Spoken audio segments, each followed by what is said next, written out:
नमस्कार, मैं दीपशिखा जायसवाल। आप देख रहे हैं टीवी 11। सनातन धर्म में नवरात्रि को बहुत ही पवित्र माना गया है। इन दिनों में माता नौ दुर्गा के 9 स्वरूपों की पूजा की जाती है, जिसमें से 9 कन्याओं की पूजा को बहुत ही महत्वपूर्ण माना गया है। तो आइए जानते हैं नवरात्रि में 9 कन्याओं की पूजा क्यों है महत्वपूर्ण। देखिए हमारे साथ स्पेशल रिपोर्ट। भारतीय शास्त्रों के अनुसार नवरात्रि को बहुत ही पवित्र पर्व माना गया है। इन दिनों में माँ नौ दुर्गे के 9 स्वरूपों की पूजा की जाती है। लोग अपने घर में कलश स्थापना, पूजा पाठ और व्रत करके माँ को घर में विराजमान कराते हैं। व्रत और कन्या पूजन के बिना नवरात्रि पूजा अधूरी है।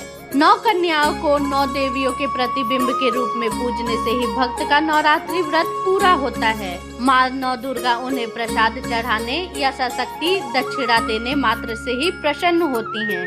शास्त्रों के अनुसार कन्या पूजन के लिए दुर्गा अष्टमी और नवमी सबसे महत्वपूर्ण और शुभ दिन माना जाता है। लड़कियों को देवी की तरह मानने और देवियों जैसा आचरण कराने से माँ नौ दुर्गा प्रसन्न होती हैं और अपने भक्तों को सुख समृद्धि का आशीर्वाद देती हैं। लेकिन क्या आप जानते हैं नवरात्रि का महत्व? नवरात्रि में कन्याओं की पूजा क्यों की जाती है? इनमें व्रत क्यों रखा जाता है? तो आज हम आपको बताएंगे कि नवरात्रि में क्यों व्रत रखा जाता है और कन्या पूजन क्यों किया जाता है। सनातन धर्म में 9 देवियां और 9 ही नवरात्रि है। नवरात्रि में हर दिन एक देवी की पूजा की जाती है। इसके अलावा इन 9 दिनों में कम खाने से सेहत भी अच्छा रहता है, इसीलिए 9 दिन व्रत रखे जाते हैं।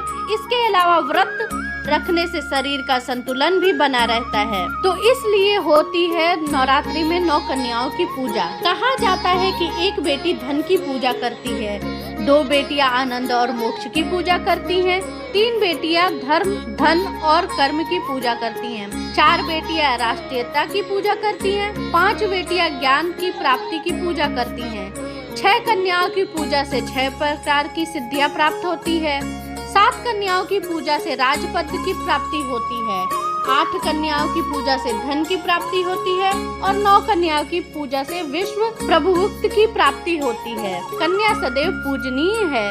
इसकी पूजा सिर्फ नवरात्रि में ही नहीं की जाती। शास्त्रों के अनुसार हर बेटी के अंदर एक देवी का वास होता है और हर बेटी को घर में देवी के रूप में देखना चाहिए। मान्यता है कि ब्राह्मण कन्या को भोजन कराने से रिद्धि सिद्धि की प्राप्ति होती है।